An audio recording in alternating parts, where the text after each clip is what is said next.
India میں بھی کوئی ٹرانسجینڈر کوئی اپنا اگر جینڈر تبدیل کرے گا تو آپ نے پہلے مرد اور عورت کو ٹرانسجینڈر غلط طور پر ڈکلیئر کر دیا اور پھر ان کو اجازت دی تاکہ عوام کا رد عمل بھی نہ ہو، عوام اس کو سمجھے بھی نہ اور آپ عوام کو دھوکہ بھی دیں۔ انڈیا میں بھی کوئی ٹرانسجینڈر کوئی اپنا اگر جینڈر تبدیل کرے گا تو اس کے لیے میڈیکل بورڈ ہے۔ برطانیہ میں بھی اگر کوئی جینڈر تبدیل کرے گا تو درخواست دینے کے 2 سال بعد وہ انتظار کرنا پڑے گا۔ میرے جو امینڈمنٹس ہے اس کے جواب میں حکومت نے جواب دائر کیا ہے اسٹینڈنگ کمیٹی میں، اس پورے جواب میں کہیں بھی قرآن و سنت کا ذکر نہیں ہے۔ تو بدقسمت یہ ہے کہ ہمارے پارلیمنٹیرینز کو سورہ اخلاص نہیں آتا، ہمارے پارلیمنٹیرین قرآن نہیں پڑھ سکتے، اور یہ جمہوریت کے لیے بہت خطرناک ہوگا، بہت خطرناک ہوگا، اور اس کی پوری ذمہ داری سیکولر عناصر کے اوپر ہوگی اور ان لوگوں کے اوپر ہوگی جنہوں نے کانسٹیٹیوشن کے اسلامی دفعات کو غیر بسم اللہ الرحمن الرحیم۔ ٹرانسجنڈر کیا ہے اور ٹرانسجنڈر پروٹیکشن ایکٹ 2018 کیا ہے، اس کے بارے میں ہم تفصیل سے بات کریں گے۔ ٹرانسجنڈر کا لفظ انگریزی میں صرف انہی لوگوں کے لیے مخصوص ہے جو میڈیکل بنیاد پر نہیں بلکہ صرف خواہش کی بنیاد پر اپنی جینڈر تبدیل کرتے ہیں۔ ظاہری بدل جانے سے ٹرانسجنڈر کے ڈی این اے اور ہارمونز نہیں بدلتے ہیں۔ مرد کبھی عورت کی خصوصیات نہیں اپنا سکتا اور نہ عورت مرد والی خصوصیات اپنا سکتی ہے۔ ٹرانسجنڈر پروٹیکشن ایکٹ 2018 یہ ایک سنگین مسئلہ ہے۔ 2018 میں ہمارے قومی اسمبلی سے خواجہ سراؤ کے تحفظ کا بل پاس ہوا۔ ہم خواجہ سراؤ کے تحفظ کے بل کے خلاف نہیں ہے، بالکل ان کا تحفظ ہونا چاہیے، لیکن اس میں جو کچھ ہے ہم اس کے خلاف ہے۔ اس بل میں خواجہ سرا کی تعریف کچھ یوں کی گئی کہ وہ مرد یا عورت ہے جن کی جنسی شناخت ان کی قدرتی جنس کے مخالف ہو۔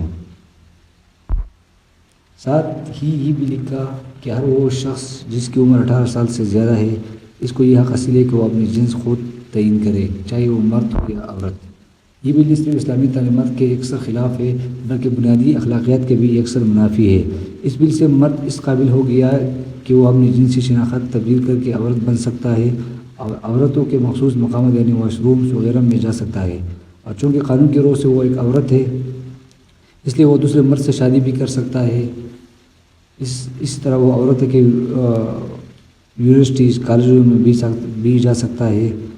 اسی طرح عورت بھی اپنی جنس تبدیل کر کے مرد بن سکتا ہے، اور یہ عمل اتنا آسان ہے کہ کوئی بھی شخص نادرا جا کر صرف یہ کہے کہ وہ عورت کی طرح فیل کرتا ہے اور نادرا اسے عورت رجسٹر کر دے گا۔ یاد رہے یہ بل 2018 میں طارق انصاف کی حکومت تھی، تب وفاقی وزیر انسانی حقوق شیر مزاری نے پیش کیا اور پاکستان تحریک انصاف، پاکستان مسلم لیگ اور پاکستان پیپلز پارٹی نے اس کی حمایت کی۔ ایوان میں صرف 2 جماعتوں نے، جماعت علماء اسلام اور جماعت اسلامی پاکستان نے ان کی مخالفت کی اور اسے اسلامی تعلیمات کا منافی قرار دیا۔ اس بل کے خلاف پارلیمان میں سب سے پہلے جماعت اسلامی کے سینیٹر مشتاق احمد نے آواز اٹھائی اور اس میں ترمیم کا بل پیش کیا جس میں ایک میڈیکل بورڈ تشکیل دینے کا مطالبہ کیا۔ اسی بل سے فائدہ اٹھاتے ہوئے پچھلے 4 سال میں 30,000 سے زیادہ لوگوں نے اپنی جنس تبدیل کیا ہے۔ 30,000 لوگوں نے اپنی جنس تبدیل کیا ہے۔ اسلامی جمہوریہ پاکستان میں اس قسم کے قوانین بن رہے ہیں اور عوام کو خبر ہی نہیں۔ بدقسمتی یہ ہے کہ اکثر یورپی ممالک میں بھی یہ قانون نافذ نہیں ہوا۔ ہمارے پڑوسی ملک بھارت نے بھی جنسی شناخت کا فیصلہ ایک میڈیکل بورڈ کے سپرد کیا ہے۔ وہ بورڈ فیصلہ کرے گا کہ آیا یہ شخص سچ میں خواجہ سرا ہے یا نہیں، لیکن ہمارے ملک میں یہ فیصلہ اسی شخص کے ہاتھ میں ہے جو اپنا جنس تبدیل کرنا چاہتا ہے۔ اب ہماری ذمہ داری کیا بنتی ہے؟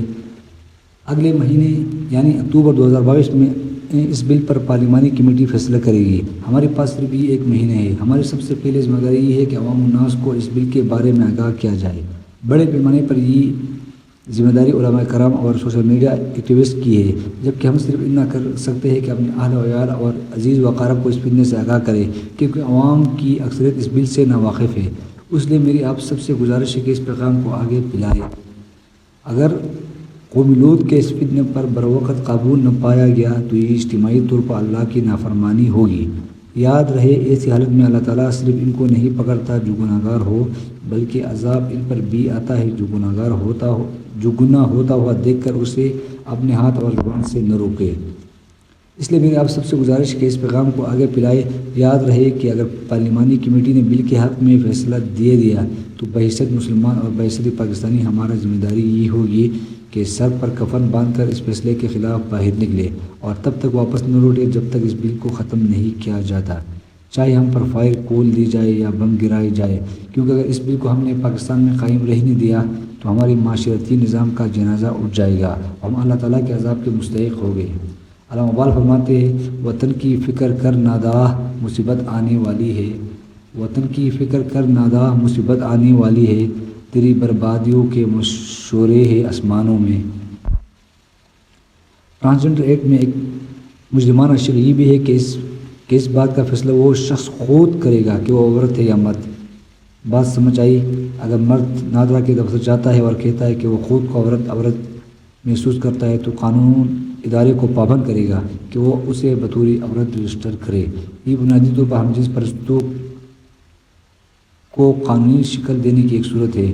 یعنی ایک مرد خود کو عورت رجسٹر کروا کر دوسرے مرد سے شادی کرتا ہے تو یہ شادی قانونی جواز رکھے گی، یعنی جرم نہیں ہوگی. پھر اگر ایک عورت مردانہ کپڑے پہنے اور کچھ آواز باری بنا کر نادرا کے دفتر جا کر دعویٰ کرے کہ وہ مرد ہے تو اسے مرد رجسٹر کیا جائے گا.